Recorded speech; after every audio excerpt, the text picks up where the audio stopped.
7 सितंबर 2020 ये एक ऐसा दिन था जब उज्जैन के जाने माने गैंगस्टर दुर्लभ कश्यप पे चाकू से 30 से 35 बार हमला करके एक ग्रुप के द्वारा उसकी जान ले ली जाती है। आज की वीडियो में हम यही देखने वाले हैं कि आखिर उस रात इस चाय की दुकान पर एग्जैक्ट हुआ क्या था। साथ ही ये भी समझेंगे कि इस मर्डर में किसका हाथ था और ये भी देखेंगे कि दुर्लभ कश्यप इतनी कम उम्र में ही या ये कहूँ कि 20 साल की एज में ही आखिर ये इतना बड़ा गैंगस्टर बना तो बना कैसे। तो चलिए शुरू से इस कहानी को एनिमेशन के जरिए से समझते हैं।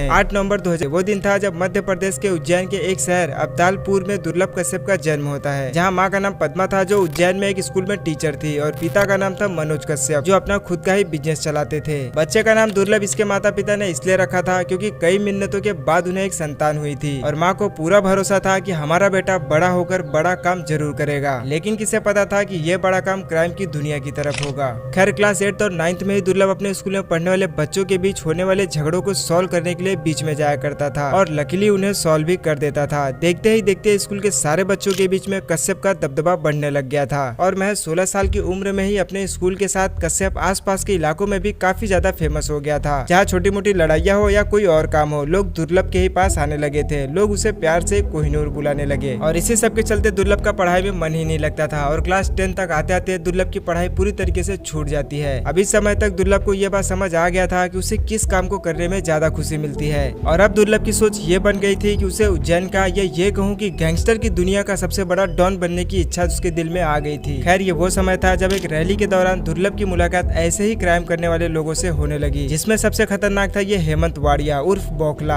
अब इस बौखला से मिलने के बाद दुर्लभ ने फिर कभी भी पीछे मुड़कर नहीं देखा और पूरी तरीके से अपराध की दुनिया की तरफ अपना कदम आगे बढ़ा चुका था और इन्हीं सब के चलते उसने अपनी एक खुद की गैंग भी बना ली थी जिसका नाम था डी कंपनी। और दुर्लभ की सबसे खास बात ये थी कि दुर्लभ अपने खुद के काम धंधे की एडवर्टाइजमेंट के लिए एफबी का इस्तेमाल करता था, जहाँ ये कुछ इस तरीके की बातें अक्सर लिखा करता था कि अगर किसी को किसी तरीके का काम करवाना हो तो हमसे संपर्क करे, अब चाहे वो किसी की हत्या ही क्यों ना करनी हो। और फेसबुक का ही इस्तेमाल करके वो ऐसे लोगों को अपनी गैंग में शामिल करता था जो अपने इलाके के डॉन हुआ करते थे या फिर उस इलाके के सबसे खतरनाक गैंगस्टर कहे जाते थे। ऐसे करते करते करीब 3000 से ज्यादा लोग इसके संपर्क में आ गए और धीरे धीरे भारत के हर कोने से युवा इसे पसंद करने लगे। लेकिन इस पूरे गैंग की जो मेन कमांड होती थी वो हेमंत वाड़िया यानी बौखला के हाथ में होती थी। खैर इस गैंग में शामिल होने के लिए दुर्लभ अपना एक ड्रेस कोड भी बनाया था जिसमें माथे पर तिलक, आंखों में सुरमा, कंधे पर गमछा रखना होता था और इसने ऐसा इसलिए किया था जिससे आसानी से पता लगाया जा सके कि ये डी कंपनी के लोग हैं। और सीधी सी बात है कि दुर्लभ को भी ज्यादातर लोग इन्हीं कपड़ों में ही पसंद करते थे। इसके बाद अब आता है इस स्टोरी का मेन पार्ट। देखो फरवरी 2017 ये वो दिन था जब पुलिस ने पहली बार कश्यप पर मामला दर्ज किया था, जिसमें कश्यप पर एक लड़के पर चाकू से हमला करने का था। हालांकि ये हल्का फुल्का ही हमला था, इसमें किसी की जान नहीं गई थी। लेकिन फिर सेकंड गिरफ्तारी जो हुई थी वो थी 12 जनवरी 2018 को। पहली बार कश्यप को किसी के हत्या के लिए उसे और उसके दोस्त राजदीप को जेल में लाया गया था, जिसमें सचिन अतुलकर ने इन दोनों लोगों के साथ ही इनके टीम से काफी लोगों को गिरफ्तार किया था। और इसी बीच दुर्लभ कश्यप सोशल मीडिया पर भी काफी ज्यादा फेमस हो गया था, क्योंकि जब पकड़े जाने के दौरान एक रिपोर्टर ने ये पूछा कि तुम्हें से कश्यप कौन है, तो हाथ उठा के बताने का ये अंदाज युवाओं के दिलों पर छा गया था